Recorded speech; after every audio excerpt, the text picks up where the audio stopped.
And he'd always promised me, and I'd always said to him, your first tattoo, if you're going to have one, your first tattoo, I want to be there, just to experience it as a dad. Obviously, you chatted backstage, but do you know each other? Have you met? We have met. We have met quite a few times. Yeah, all right, you're old friends, fine. Yeah. How have you been keeping busy after playing soccer your whole life? I mean, what's your day like? I mean, to be honest, I've become a taxi driver overnight with the kids. I'm literally an Uber driver now. It's a very different experience to me getting a tattoo with my dad.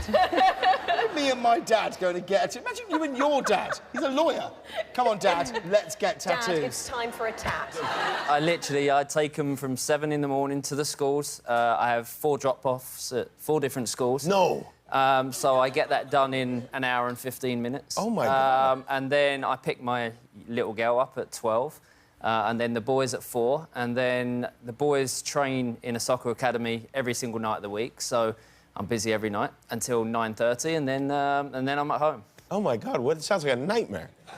It got to the stage where I was like, OK, if you want to buy some new stuff or new boots or new trainers, then, you know, if you're working for them, then you can afford them yourself. Yeah. Are your kids, like, are they proud that their dad is David Beckham? Do they care? I mean, I always thought they were, until I obviously take my eldest. It's Valentine's Day, so he said, you know, I'd love to take this girl to dinner. And I said, OK, great. I spoke to Victoria, and she was like, really? My middle son, Romeo, who's 12, he's just started. As soon as I take him into school, I'll go to kiss him, and he'll turn his cheek. So I'll then pick him up and give him a bear hug and kiss him in front of his friends. Right, yeah. So that happens with it. OK, make sure you take him, and then make sure you sit in the restaurant. So I was like... and then my eldest, Brooklyn, who's 16 in March, I take him to school, and he says to me, Daddy, park around the corner.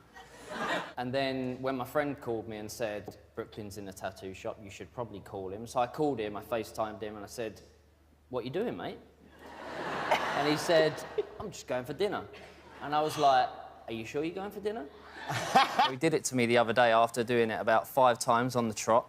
So I'm driving round, and he's just walking in his school, and I opened the window, I said, Brooklyn, I love you. And we took him to a small sushi restaurant, and he sat at the sushi bar, and I sat about 5 tables back.